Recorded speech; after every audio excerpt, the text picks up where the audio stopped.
Good morning. It's good to be with all of you. So, we're picking up the story of Ruth, which we began in July, and a month later continued in August, and now 2 months later it's literally the longest short series ever. But to put the book of Ruth in some context for us, because we just sort of like drop in, right? The book opens up in chapter 1, verse 1 with these words. In the days when the judges ruled, there was a famine in the land. Now, when we think of this time of the judges, we may not have any perspective at all how long it lasted. It was approximately 400 years. So 400 years to be largely dominated by some pretty sorry leadership. That's kind of the big picture. But this little book offers us a particular story. Joan Chittister writes that the book of Ruth is a woman's story about a woman's life. She goes on to say, the story as it's told is a simple one, told of two women, one old, one young, both childless and vulnerable, both marginal to the systems around them, who find themselves dealing with limited resources, deep pain, a hostile world, and great concern for the situation of the other. Now, we were told in the first two chapters of the food scarcity that sent Naomi and Elimelech and their sons to Moab to survive. And there, Elimelech died.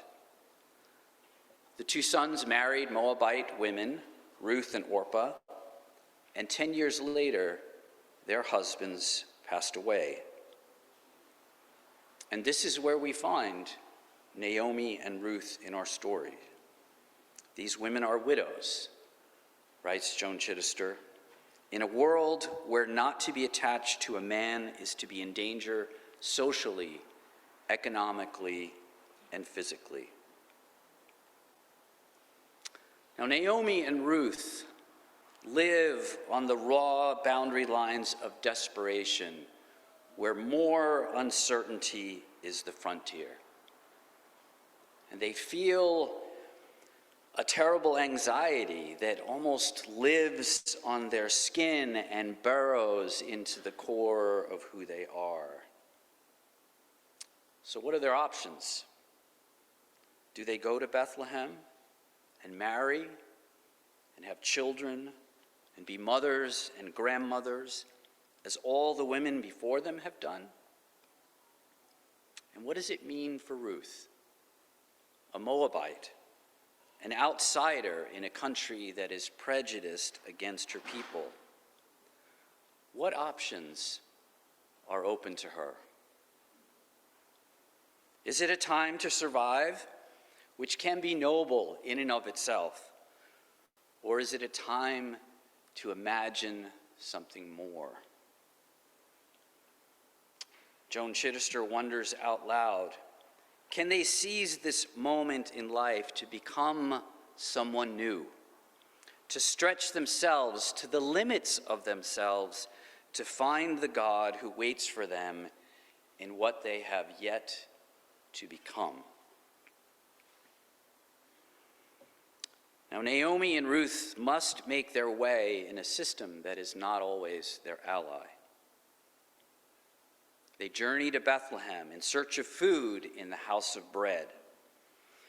And the setting is the barley harvest, where Ruth stumbles onto the farm of one of Naomi's next of kin, Boaz. And Boaz, as we learned, is impressed with Ruth's fidelity to Naomi and tells her to glean in his field, where he can offer her a measure of protection. And in just a few words, we realize that the world is not always safe for women. I'd like for a moment to pick up the story in the middle of chapter 2. It says that Ruth gleaned in the field until evening, and then she, at the end of the day, working all day long, she beat out the grain into what was about an ephah of barley. And of course, we all know what an ephah is, right? Well, it turns out it's 35 to 40 liters. And it weighs about 40 pounds. So once she beats it out, it's about 40 pounds. And it says that she took it up and then went into the city where Naomi lived. And her mother-in-law saw everything that she had brought home and said, "Where did you glean today? Blessed be the man who took notice of you." And so she told her mother-in-law, "The man's name with whom I work today is Boaz," probably looking at her, saying, "Do you know a Boaz?" And Naomi said to her daughter-in-law, "May he be blessed by the Lord, whose kindness has not forsaken the living or the dead." She's referring to Elimelech and Chilion and Mahlon, who he knew. And then she says, "The man is a close relative of ours, one of our redeemers." And I wonder if at this point Ruth asked, like, "What's a redeemer?" It's a great school in the Bayview, but yeah, was it?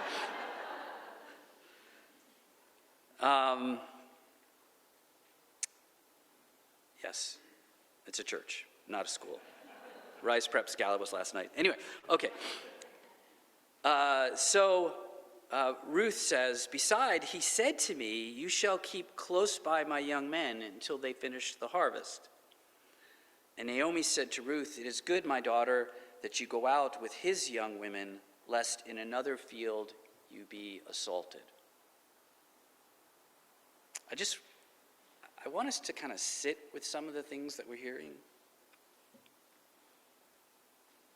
And so she kept close to the young women of Boaz, gleaning until the end of the barley and the wheat harvests.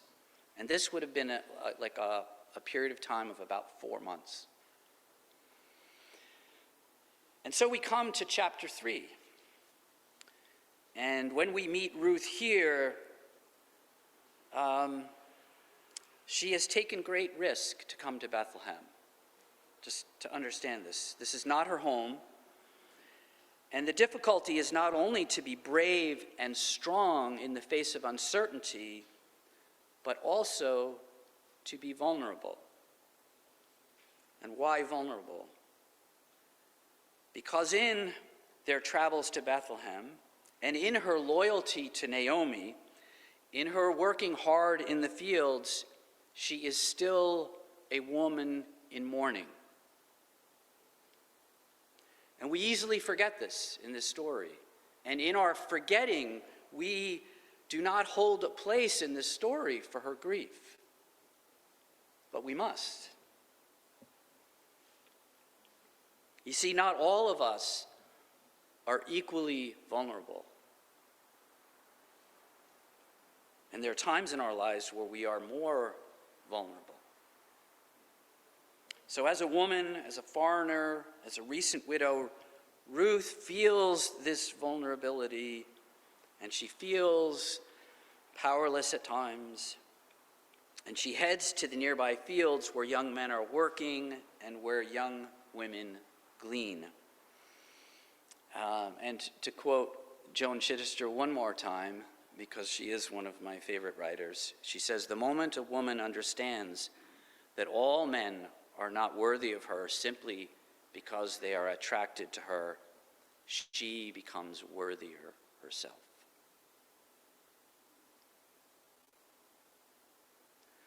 But we encounter Boaz, who sees Ruth, and he realizes, as he looks out onto the field, that there is a woman working who is grieving. Why does he recognize this? Because of the way that she is dressed. She wears, so to speak, her grief. She honors her husband who has passed away in what she wears. And when Boaz speaks to her and listens and learns of her story, she sees herself in the eyes of another as someone who is worthy of dignity and respect. And after some time has passed, Naomi tells Ruth, we need to provide you some security. This is where our text begins today. You see, Naomi understands something that Ruth is learning: how her culture shelters those who endure loss as she has. And Naomi tells Ruth, it's time to get cleaned up and change your clothes. And I hope we understand what's happening, what's shifting. And so then Ruth goes to the granary at night, which is in of itself an act of vulnerability. She is a woman in exile, and her place is tenuous at best in this land. And so to show up unannounced could be misunderstood or viewed as presumptuous or even scandalous. This Ruth, who proclaimed to Naomi, your people will be my people and your God will be my God, comes to the granary that night for refuge. She seeks refuge.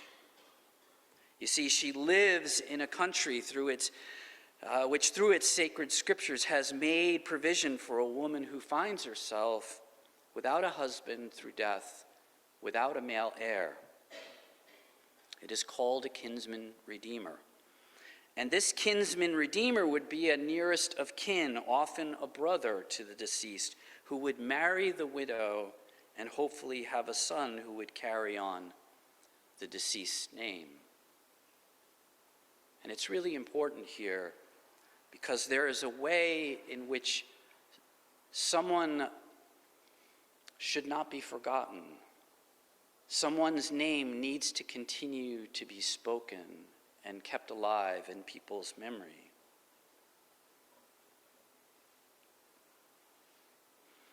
And it's not easy for Ruth to place her hope in such vulnerability.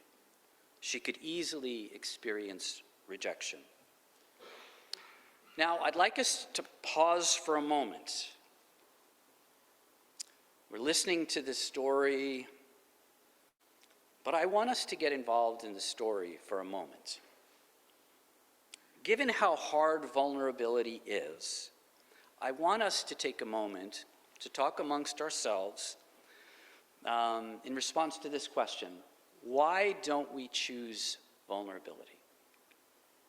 So for the next minute, just turn to the person next to you and talk about, why don't we choose vulnerability? Why don't we choose vulnerability? And I'll check in with you in a minute.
All right.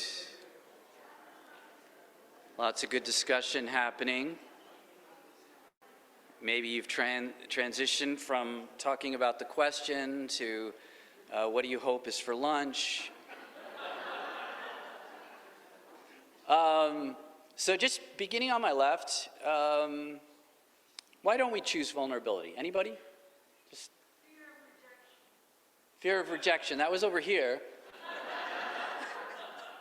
Good answer. Anybody on the left?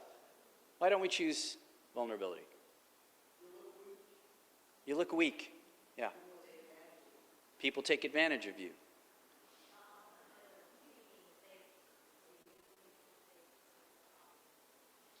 Okay.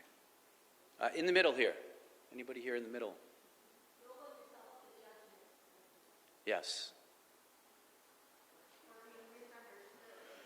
Being misunderstood.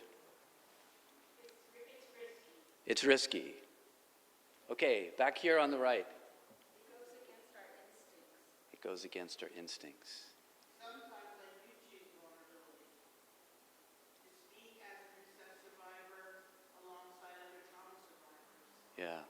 And it elicits unexpected, amazing responses. Yeah. Yeah. But it is taking a big risk. It is. It is. Thank you. So what do we often do instead of vulnerability? We might work hard. Sometimes we work hard because we're passionate. Sometimes we work hard because we want to have some measure of control, have some power, gain some kind of approval. Maybe we choose perfectionism.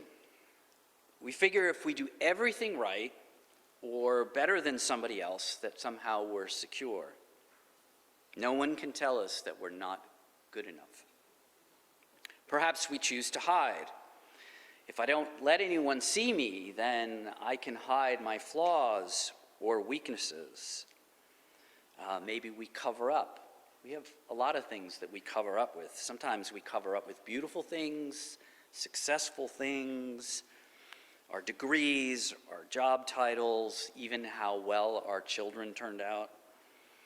And lastly, we might just choose to live on the surface. We avoid talking about our feelings. We avoid telling our story.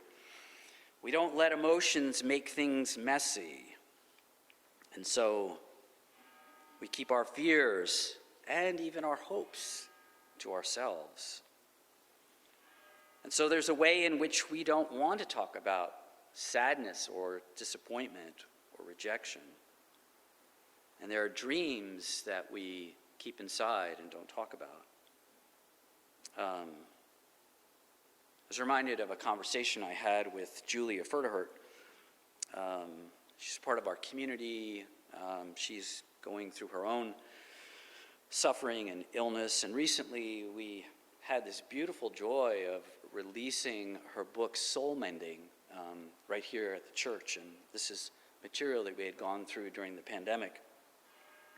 And we were just having lunch and talking about what this experience was for the release of her book and telling her story and being able to connect with people. And she asked me about my doctoral project, which sometimes when people ask me about my doctoral project, I'm in the mood to talk about it. Sometimes I'm less in the mood to talk about it. Kind of depends on how the project's going. You know, because it's fun to do a doctoral project, which is engaging shame. I mean, that's you know, it's a great topic, and you can't really research about shame without probing places in your own life. And there have been a number of times where,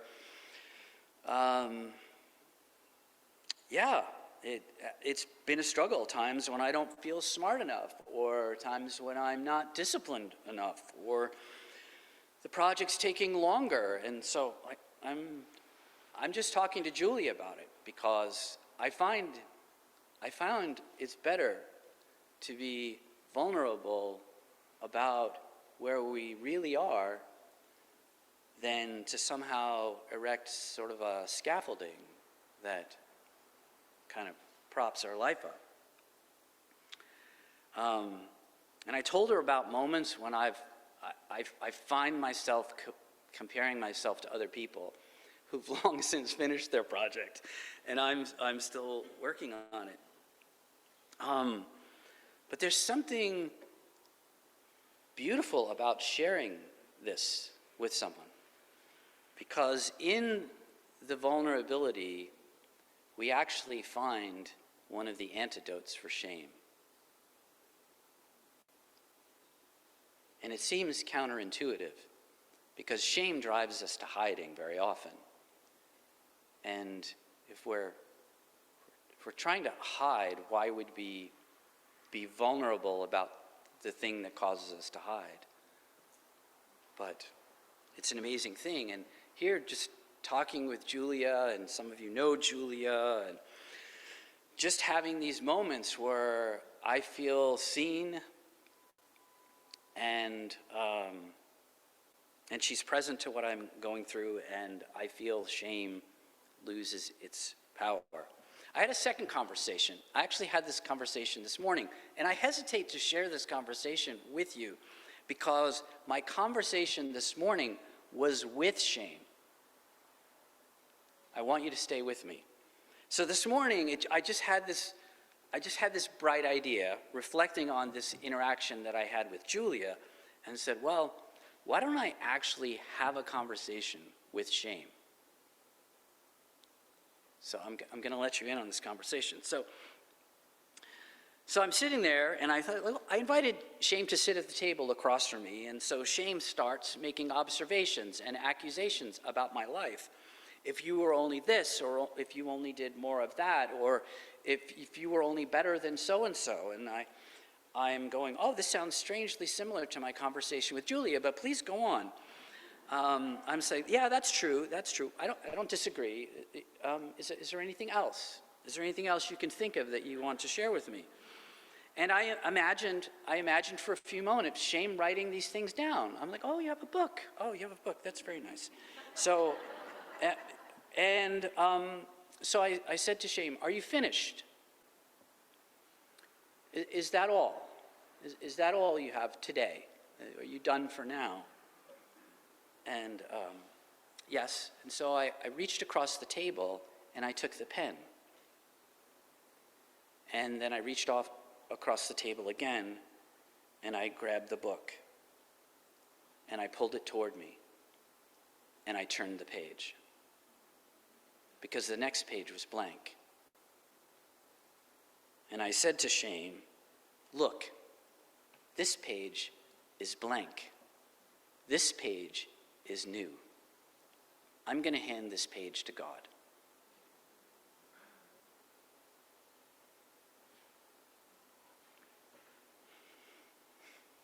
Wouldn't you like to know more of my conversations? So Brene Brown, who is, I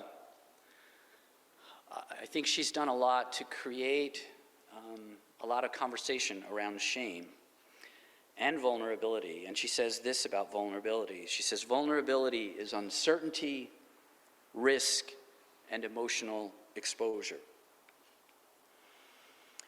And the difficulty is not only in mustering the courage to be vulnerable, but whether or not we'll find other people who are hospitable to our vulnerability.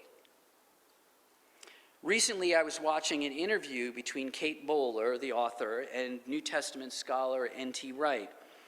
And she described how difficult it was when she was sick with stage 4 cancer to live in a world where there had to be an answer for everything that was going on. And some people, she said, offered their less than compassionate comments about what was happening in her life. And she mentioned Gary from Indiana. I don't know if Gary from Indiana is a real person or just someone that she names for the purpose of telling the story. And she said, I felt like I was drowning in everyone's reasons for why this was happening to me. And she goes on to say, it's hard to live in our questions when the answers people offer seem a million miles away from these bodies that we're living in. And it's hard to feel the love of God when our ears are filled with the noise of other people's reasons for what's happening. I think we know that experience. Which incidentally may be only their way of keeping fear at bay or keeping some control over deep insecurities. You see, we don't like the blank space after the question, why? We don't like that blank space. To not have answers is to create uncertainty, and uncertainty plays to our fears, and fears keep us awake at night. And so when we look at Ruth's story, the famine, the tragedy, the loss, the feelings of loneliness and exile in a foreign land, it is unhelpful to reduce her situation or the pain that she's going through to a few words that seem like a Band-Aid. And quite honestly, Scripture can be used this way. I think of the often quoted and frequently misunderstood Romans 8:28. You can probably quote it with me. All things work together for good to them that love God. Phew, that solves everything. Now, the King James Version, which I just quoted and which many of us have learned, made it sound as if everything, all the events in our world, had kind of this inner dynamic that would just guarantee a nice outcome. And as it turns out, according to N.T. Wright, it's not a good translation. You see, what Romans 8:28 is not suggesting is some stoic, stiff upper lip kind of approach to life, or the way maybe many of us have been raised, you just keep going and enduring and you don't complain. And yes, while perseverance is commendable, sometimes it doesn't feel like it's actually living the same life that we are. And so I'd like for just a few moments to back up the train on Romans 8:28 to verses 22 through 27 and set some context for this famous verse. And I think this context actually fits what Lenny was praying in our pastoral prayer. See, verse 22 says, we know that the whole creation has been groaning in labor pains until now. And not only creation, but we ourselves who have the first fruits of the Spirit groan inwardly while we wait for adoption, the redemption of our bodies. This is the context for Romans 8:28. We live in brokenness and incompleteness and in unfinished things. Ruth and Naomi are living here. I think of Psalm 6, which echoes these words. It says, I am worn out from my groaning. All night long I flood my bed with weeping and drench my couch with tears. My eyes grow weak with sorrow. You see, we suffer, we endure pain. We go through experiences like what we're witnessing this week in Gaza and in Maine and Acapulco. And our lamenting reminds us that all is not well. All is not well. Verse 24 goes on, and it says, for in hope we were saved. And in case we have some squishy view of hope, Paul focuses in on it. Hope that is seen is not hope. So if our hope is in what is seen, maybe it's not hope. For who hopes for what is seen? Paul's right. We hope for what is hard to see in the moment. He goes on to say, but if we hope for what we do not see, we wait for it with patience. We wait for it with patience. And so what do we do? What does God do? Verse 26 says, "Likewise, the Spirit helps us in our weakness. For we do not know how to pray as we ought, but that very Spirit intercedes with sighs too deep for words." This Spirit, our advocate, our comforter, intercedes for us. And with deep sighs and with an ache for change, the Spirit prays and is working. And Ruth is not alone. And God, who searches the heart, knows what is the mind of the Spirit. So it is not only, I thought about this, I said, wait a second, Jesus is at the right hand of the Father interceding for us. And Paul gives us this picture in Romans 8 that the Spirit is interceding. And okay, so what is God doing? What is God the Father doing? God the Father is listening to all of this. He is paying attention to our groanings, to our intercession. And so that brings us to Romans 8:28, the N.T. Wright translation, where it says that God works all things for good with those who love him. And N.T. Wright, in his conversation with Kate Bowler, says there is a reason why we have so many psalms of lament, and that is because we need to be present to our life. And Walter Brueggemann writes that the laments are refusals to settle for things as they are. They are, in fact, acts of relentless hope. And this rendering of verse 28, God works all things for good with those who love him, is not only about the way that God is with us, which is comforting, but it is also a statement about our Christian vocation, N.T. Wright explains.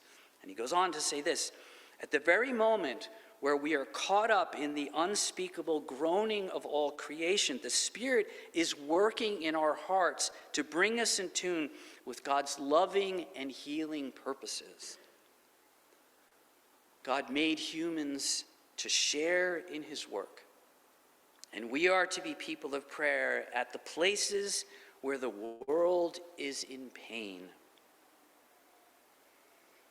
And N.T. Wright continues, "And in the present time, this kind of lament is what prayer looks like. And when we take up this calling, we are caught up in the love of God, and God is working all things together with those, with us who love him."